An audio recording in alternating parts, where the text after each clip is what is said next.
Now, On 105.9 FM and streaming worldwide on the WMAL app. O'Connor and Company.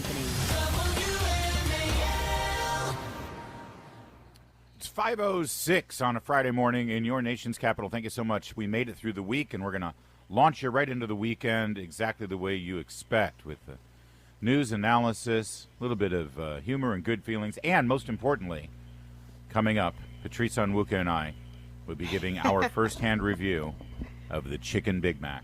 Oof, yes. That's right. Stay tuned, folks. It was an experience. We tried it. We absolutely tried it. The Chicken Big Mac. Coming up at 7:05, Peter Ducey, White House correspondent for Fox News Channel. 7:35, our buddy Bram Weinstein on the big Battle of the Beltway in Baltimore. Woo! Look at me. I'm doing sports. Battle of the Beltway in Baltimore. Yeah, that's right. Commanders heading up I-95 to hang out with the Ravens. We'll see who wins. 8:35, Representative Mike Waltz of Florida on the hurricane recovery down in that region. We might also dabble into some presidential politics. Congressman Mike Waltz has been a major surrogate for Donald Trump and also, of course, a outspoken member of the House Armed Services Committee. That's all coming up. And I cannot remind you enough, our review of the Chicken Big Mac. It's a Big Mac, but with chicken fillets in place of the 2 all-beef patties. You know what? I'm going to give you a quick bit. We're going to talk about the inflation numbers yesterday and how crappy the Biden-Harris economy is. But real quick, Patrice, a Big Mac, famously, is 2 all-beef patties, special sauce, lettuce, cheese, pickles, onions on a sesame seed bun, right? Yes. That's a Big Mac. 2 all-beef patties, special sauce, lettuce, cheese, pickles, onions on a sesame seed bun. Of course, I didn't expect the 2 all-beef patties on the Chicken Big Mac, but I did expect everything else. The special sauce, lettuce, cheese, pickles, onions on a sesame seed bun. Did you notice that one of those elements was missing? Pickles. No. I had pickles Wait, on I didn't mine. have pickles on mine. Oh, maybe we have some quality control problems in Prince George's County. No, there's another. I will reveal it later. The element that was missing on mine. And happy Friday, by the way, Larry. Oh, I'm so sorry, Patrice. I'm off and running. I'm talking about the Chicken Big Mac. It's okay. It's and okay. Inflation. Please, We're excited. I'm Larry O'Connor. That's Patrice Onwuka. And she says... Friday. Happy Friday, everybody. And I want everybody to know that unlike Kamala Harris, the woman who wants to be president, unlike Kamala Harris at a Telemundo town hall, neither Patrice nor I have a teleprompter operating in any way whatsoever during this broadcast. I actually have a teleprompter beside me, but it is not operating. It is off. You use it that is not working. If in fact you do. Yeah, all right. Good to know. All right. Yes, inflation. You know, the number one, when push comes to shove, with all the stuff going on, and the scandals, and the lawfare, and the assassination attempts, and the coup to get Biden off the ticket, and crime on border, and fighting and arguing about the hurricane relief and FEMA and misinformation.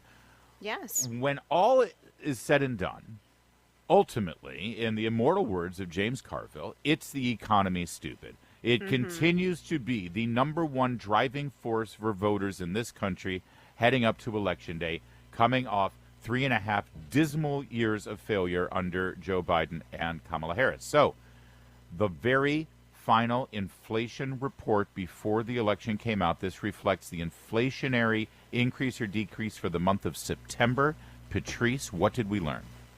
We learned that inflation over the past year, from September last year to this year, is up 2.4%. That is hotter than expected, meaning that economists were expecting it to go to 2.3% from 2.5%. Now, 2.4%, it's still above the target rate that the Federal Reserve wants inflation to be at. It is still double what the inflation rate was when President Trump left office in January 2021. But more importantly, and I think it's not the headline number that people should take note of, it is the cumulative increase in prices that we've seen.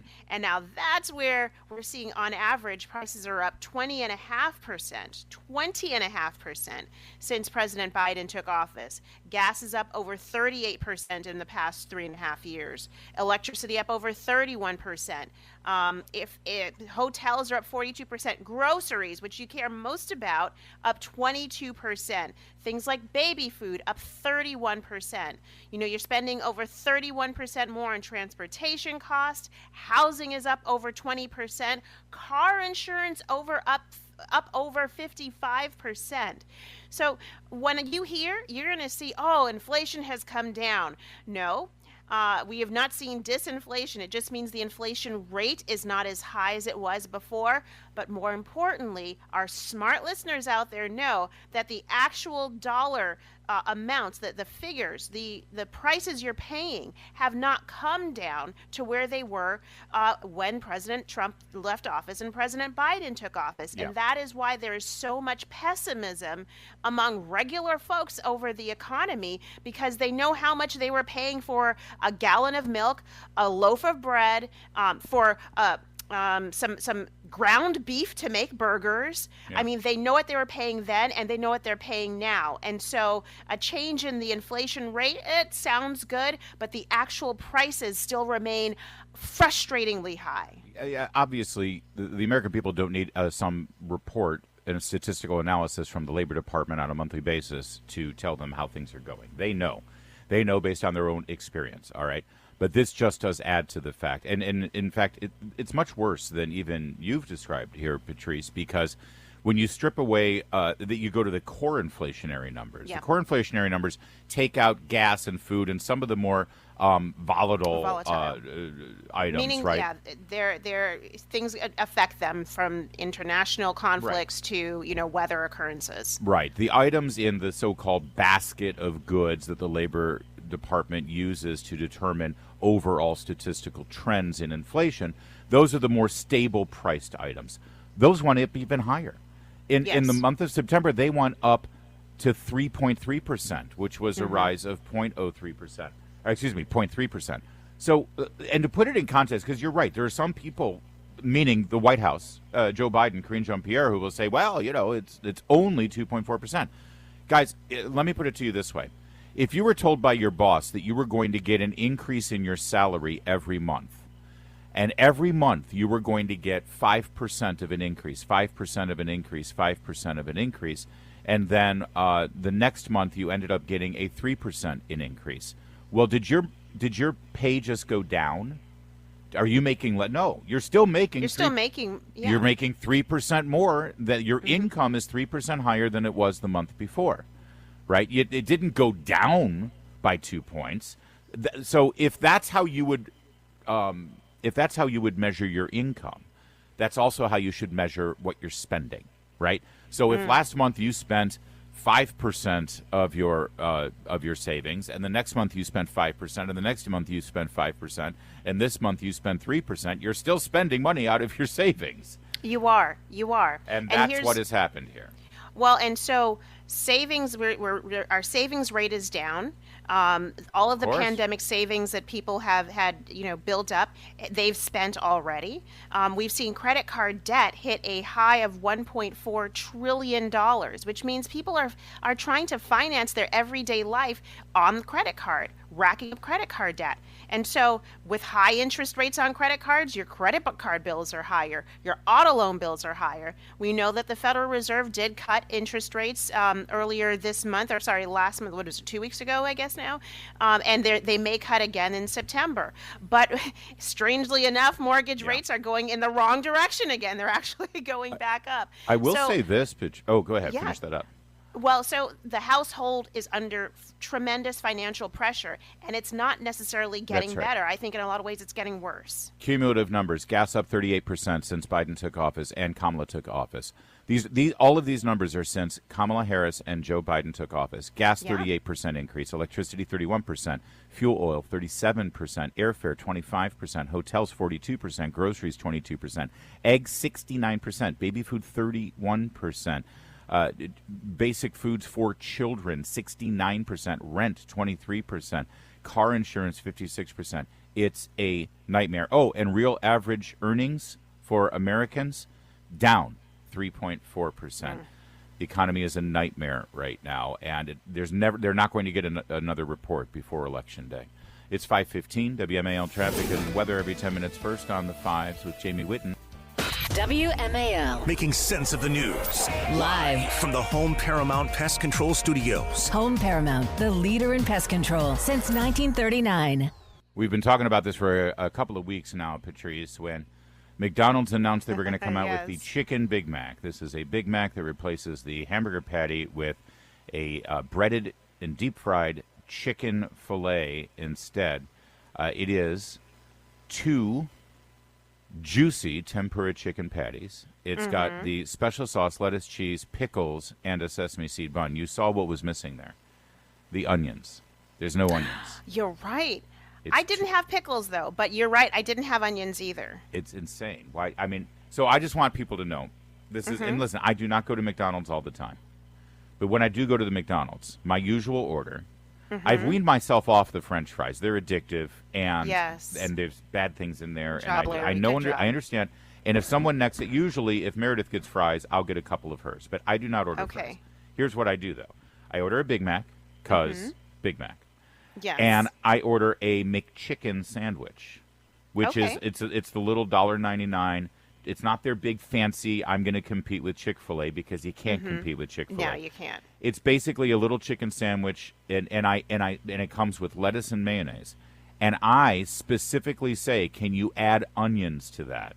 Because that's my special order: a McChicken sandwich, add onions. So now here they got their Big Mac.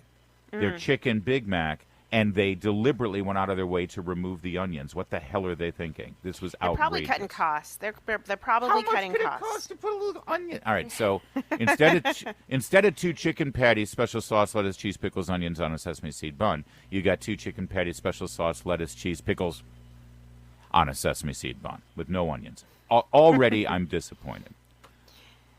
And then I took my bite, and I'll describe that moment in a moment. But Patrice, I want to hear what was so that was my presentation wise. It looks fine. It's a little beige. I'm not gonna lie.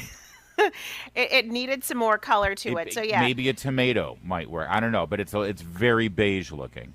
Well, I was disappointed in the size at first. So when I opened the bag, I opened it up. I took the box. I'm like, oh, it's a little bit smaller than I thought it was going to be. I opened it up. I inspected it. Smelled it a little bit, and I'm like, okay, this is. Well, we're gonna see how this goes. You want me to go into my review, or you want to kick off yours? Okay. Please. Well, so I smelled it. I'm gonna be posting my video on my Instagram. Sorry, my Instagram and my x.com at Patrice Pinkfile on X. Looking forward to that. Just so everyone knows, I did not take a video because I don't think anyone out there needs to see video of me eating anything. You're different, Patrice. You'll see me eating. So my first bite, and frankly, folks, my only bite, I didn't finish it, is that it tasted bland. Yeah. There was not a lot of special seasoning to it. The chicken patties were a disappointment. They literally tasted like 5 chicken nuggets just fused together and stuck on a bun. I was FYI, that may be exactly what they were. Well, that's what I'm thinking. They tasted like 5 chicken nuggets, so I got, I guess, a 10 chicken nugget patty sandwich. Yeah. The special sauce was not very special. It lacked a lot of flavor to it. The buns were surprisingly nice and crisp. The patties were supposed to be tempura fried. I didn't get that. They were kind of soggy. Maybe it was just how long it took me to get home. But, for $5.79, which was the base price of the sandwich alone, I didn't get fries. I didn't get a meal. $5.79, I guess I got a 10-piece nugget with some lettuce. Wow. That's the most I would say about it. Is it exciting? No. Is it going to compete with any chicken sandwich, other chicken sandwich on the market? Absolutely not. I would call it, a fail, honestly. Oh, this is so sad. You were more excited about this than I was, too. I was. You were so into this, and I feel so bad that you were let down by the chicken Big Mac. Well, I wish I could say I had a different experience, but I was disappointed too. I did eat half of it because, well, it was dinner, so I needed to eat. I made it through half of it. I had a similar reaction to you. Well, the upside here is that it made me crave a real Big Mac. It was like every bite I took is like, I just want a Big Mac. Why are they doing this to me? Just let me have a Big Mac. I want a Big Mac. Let's give me a. My overall impression was it was just too bready. You know, you already have your 3-bun situation with the Big Mac because of that wacky middle bun that's in there, right? And then the overall texture and flavor of the chicken patty is really the breading on it, not necessarily the chicken. And so it's like two breaded fillets wrapped around 3 pieces of bread. It's like it's a bread sandwich. And I get what you're saying about the sauce. I think the problem with the sauce chicken patty combo is that this sauce is specifically designed for those beef patties in a Big Mac. And they don't bring out the flavor of a chicken patty the way they bring out the flavor of that beef patty. So I am with you. This was a disappointment. It's no McRib, that's for sure. Oh, come on. Nothing compares to the McRib. I mean, to the point about the sauce, they either needed something that is spice or sweet. Yeah. That I think would be either the play of those would work well with the sandwich to really bring some life and vibrancy to the sandwich. Agreed. By the way, did you have cheese? I did not have cheese. I don't like cheese on my meat. You didn't have cheese or pickles? What the hell's going on with the Well, I asked for no McDonald's cheese, but I was expecting the pickles PG at County. least. All right. I don't know. Well, listen, you all should taste for yourself, but if you're taking it from the experts here on O'Connor and Company, we're giving 2 thumbs down to the chicken Big Mac. Sorry, guys. 5:23. Now on 105.9 FM and streaming worldwide on the WMAL app. O'Connor and Company.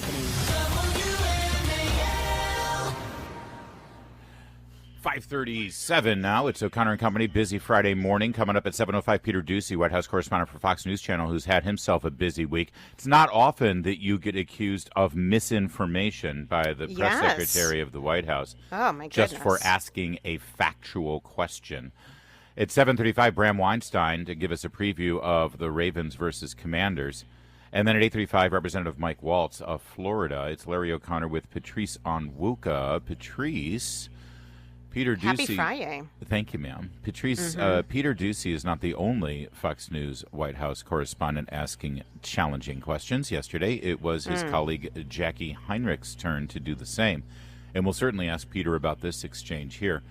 Let me set the stage for you. The Secretary of Homeland Security Alejandro Mayorkas is piped in via Zoom from, I believe he was in North Carolina, could have been Florida, not sure. But obviously the big dog and pony show here for the American people is we're on the job and we're hands-on and we're taking care of things, which obviously proves that they recognize the fact that the impression is this White House and this administration has not been on the job and has not been hands-on and has not been taking care of things in the wake of the hurricane relief. Yeah. Well, given the opportunity to ask a question of the Secretary of the Department of Homeland Security, Jackie Heinrich, took this moment to ask about one of the biggest scandals brewing right now within the Department of Homeland Security. And I know I have to be specific because between border security and the debacle of illegal immigration and the crime associated with illegal immigration and then the lack of hurricane funds to be able to take care of people based on the Secretary's own admission while they were spending $1 billion relocating illegal immigrants. I mean, there's a lot of and of course, Secret Service that is still unresolved. Yeah. There's a whole lot of scandal going on under Department of Homeland Security Secretary Alejandro Mayorkas' watch. But this scandal has to do with an apparently unvetted Afghan national who was brought in here in the wake of the pullout of Afghanistan, and he was now recently arrested for plotting a terrorist attack on election day. That is insane. And again, one other thing before you hear this exchange, Jackie Heinrich, again, being a good reporter, knows that if she asked Karine Jean-Pierre about any of these things, she would just say, well, I refer you to the Department of Homeland Security. So she's going to the source. So she's got the Secretary of Homeland Security there. And one other thing, and this is Jackie Heinrich responded to criticisms of this question you're about to hear, saying, if you got a statement from DHS, which the State Department said was wrong, and the Justice Department needs to fix in a court filing, wouldn't you want that to be cleared up? And Absolutely. that's exactly what she was asking Alejandro Mayorkas about. So take a listen, and then take a listen to the question first, and then Alejandro Mayorkas reacting like, I'm here about the hurricane, and I'm only going to answer questions about the hurricane. Take a listen to this outrageous exchange. Mr. Secretary, it's Jackie Heinrich from Fox. I want to ask you about a different story. This Afghan national who was working for the CIA in Afghanistan was arrested for planning an election day terror plot. He was brought to the U.S. after Afghanistan collapsed, your agency says, as part of the SIV program. The State Department is telling us he was not part of the SIV program, which had strenuous vetting. They say he was never issued an SIV or immigrant visa, and DHS paroled him into the U.S. They further expect the court document to be updated to reflect this from the DOJ side. So, Mr. Secretary, how was this man brought into the U.S.? What screening did he undergo? What did he apply for to get here? Jackie, I'm here in North Carolina communicating with the individuals who are still conducting search and rescue operations. Over 200 people have lost their lives in Hurricane Helene. We have reports that at least 10 individuals have lost their lives as a result of Hurricane Milton. I'd be very pleased to answer your question in a different setting, but we're here to talk about emergencies and the support that we can deliver to people in desperate need. Thank you. I appreciate that, Mr. Secretary, but we're getting conflicting answers from your agency and from the State Department about a man who was arrested for an election day terror plot. How do you not have those answers prepared? Jackie, that's not what I said. What I said is I'd be pleased to discuss this issue at a different time, but I am here to speak about disasters that have impacted people's lives in real time, and that is a subject that I'm addressing today. Mr. Secretary, can you assure people that appropriate steps have been taken to secure the country against these kinds of threats? Because the outstanding question is whether this man was radicalized before the U.S. government brought him here or afterward. And people should be concerned about that. Jackie, your persistence in questioning can be matched by my persistence in answers. All right, we're going to go. Go ahead, Gabe. Well, and then she laughs. Karine Jean-Pierre laughs. All right, you heard the exchange. Unbelievable. I was told that these are the grown-ups in charge and they can walk and chew gum at the same time. He's the Secretary of Homeland Security. This is a bona fide terror attack, and he refuses to answer basic questions about how he got into this country completely unvetted and what program was utilized to get him in here. It's unacceptable. It's unacceptable. Kudos to Jackie Heinrich for continuing to hold his feet to the fire, asking, and frankly, providing more information through her question than the administration is willing to admit. Thank you. Yes. You know what? And so it's incumbent on her other colleagues who are in the press pool to then take what she asked about, verify it for themselves, and then start to ask those questions and put those articles out there. Because this should not be a story that's buried. It's great that the U.S. government foiled a potential terrorist attack, but why was this terrorist allowed in? How many other terrorists have allowed in? How many terrorist plots are right now being hatched and maybe executed on U.S. soil because of this administration? Those would be great questions for the Secretary of Homeland Security if we had one. It's 5:43. Later this morning on the Chris Plante Show, the Washington Post weather report says it's going to be 71 today, but because of climate change, it'll feel like 72. 9 a.m. on WMAL. But it seems that Prime Minister Netanyahu is not listening. Well, Bill, the work that we have done has resulted in a number of movements in that region by Israel that were very much prompted by or a result of many things, including our advocacy for what needs to happen in the region. Now, you'll remember that laughably moronic response to Bill Whitaker's question on 60 Minutes delivered by Kamala Harris. It was actually teased out by CBS News during Face the Nation Sunday morning to promote the big interview with Kamala Harris Monday night. Yes. We were making fun of it. We were joking about what a nonsensical word salad it was, and it literally means nothing in response to a pretty important question about the current relationship between the U.S. White House administration and Benjamin Netanyahu during Israel's attempt to defend herself against the terror attacks they've been facing. But the real scandal here is not that the woman who wants to be president doesn't seem to have a grasp on the issues and can put a coherent sentence together. No, sadly, the real scandal is that CBS News then went back to the editing room, and what aired Monday night was a completely different edited answer to the exact same question. This is what the audience on Monday night heard if they tuned into 60 Minutes. But it seems that Prime Minister Netanyahu is not listening. We're not going to stop pursuing what is necessary for the United States to be clear about where we stand on the need for this war to end. It seems to me, Patrice, that the fact That is that, a very different answer. of course, and CBS News deliberately edited the vice president's response to make her look a little clearer, a little, I guess, smarter and more cohesive, and not showing the American people exactly how she actually answered that question. And by the way, I want to say, I wish I could say that this is the, mean maniacal hand of the Democrats and Kamala Harris and her campaign, but it appears CBS News did this voluntarily. They did it themselves on their own volition because, well, they want to help Kamala Harris.